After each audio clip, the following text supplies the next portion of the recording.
Hi, I'm Jeremy Denk. I'm here in the Nonesuch Music Library, and these are my Nonesuch Selects albums. And I have to start back here with one of the, for me, greatest albums ever recorded. Charles Ives is not always the most popular person in the world, but this album, it preserves his voice, or I should say many voices, in an incredible way.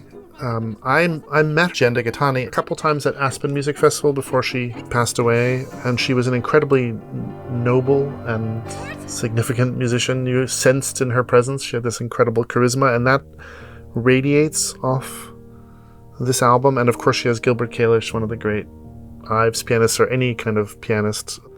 There's a track on here, the second track, called Memories, which I've played thousands of times.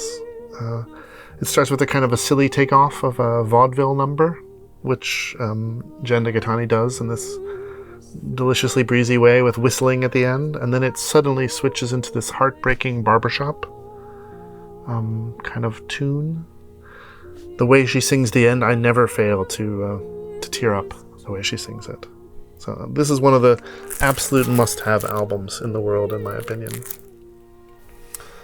I have to pick this album too because I'm thinking back to my college days when I had Music History 101. We had to listen to all these pieces that were representative of, the modern time of our period. This is sort of late 80s for me, and this piece was an incredible thunderbolt, and the performance is quite great also.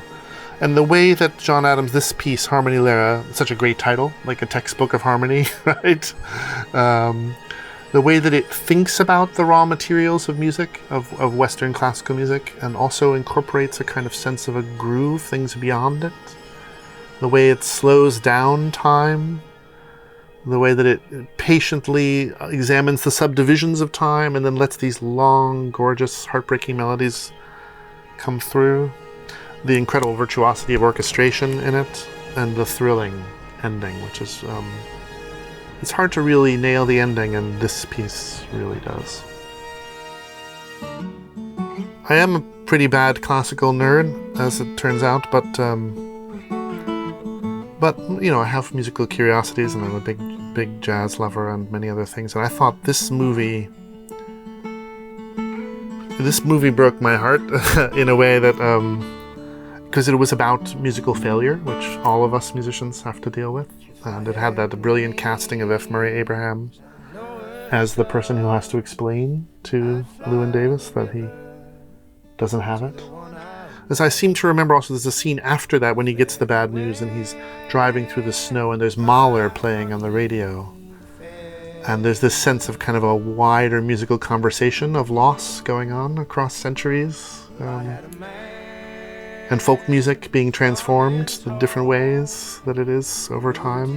I don't know. I would pick this soundtrack as, I always love music about music, so that's in a way what this is. Is it possible to have a Nonesuch Selects without picking Kronos playing Black Angels? I was doing some research recently, and I was surprised to find there weren't that many successful or retained in the repertoire pieces about the Vietnam War from the classical repertoire.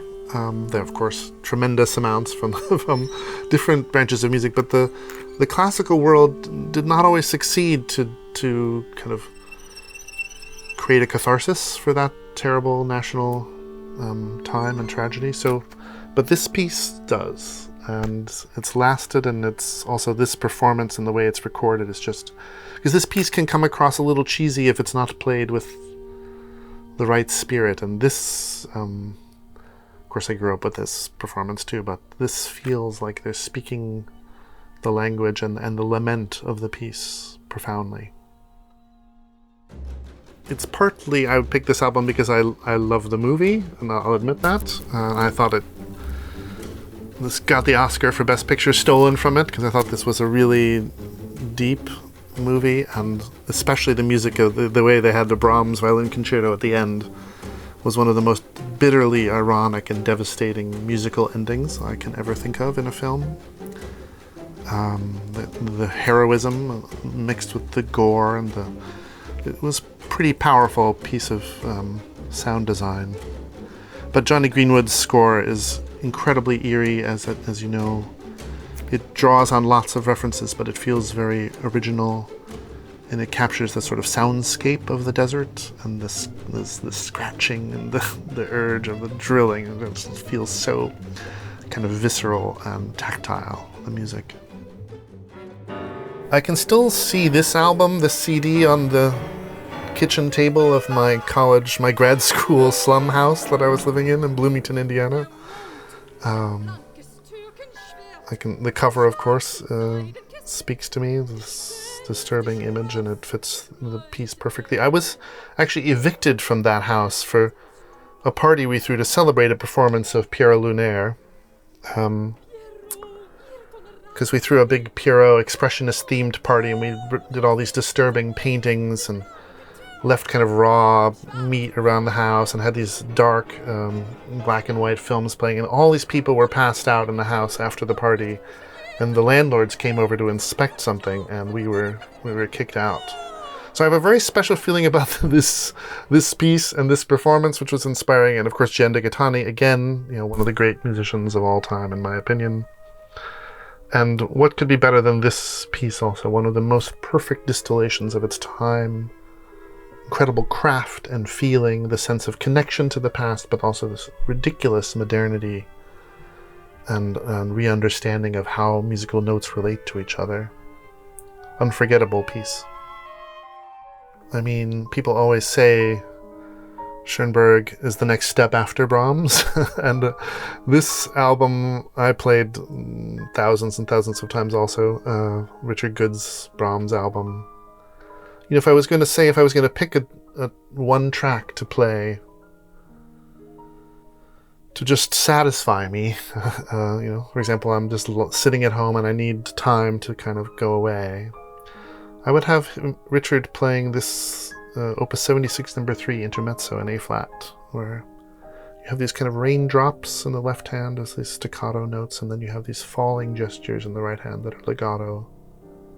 Each one is slightly different than the other, and you have this sense when Richard's playing, he hears and absorbs each new harmony and speaks it within a sentence, and there's this nostalgia, distilled nostalgia and loss, and yet this kind of deep, also loving feeling that are at war with each other or, talking to each other. And somehow Richard, in his very intelligent, articulate, explanatory way, makes all that feeling come across. So for me, Opus 76 No. 3, that's the end of the world.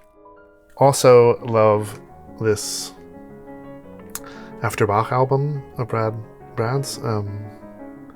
Especially like this rondo, After Bach. Is this one of the most optimistic Bach preludes? Just sheer energy, and it's about this fourth going up and this fourth going down, and he takes that from the beginning and then he begins to play with that just simple musical trajectory in all kinds of directions, and sometimes it peters out into just a little charming, cadence, and sometimes it becomes much darker. It becomes much more haunting than the original Bach, and of course brings in all these harmonies from the modern time, and yet the spine of the Bach is still there. I was disturbed and made uncomfortable by this piece of Caroline Shaw's. So great that Dawn Upshaw and Gilbert Kalish, two of my heroes, are on it. Of course, I love percussion too. This piece has a way of talking to avant-garde classical music, bringing in some of those techniques, but also shifting styles, sometimes quite spare, sometimes quite full.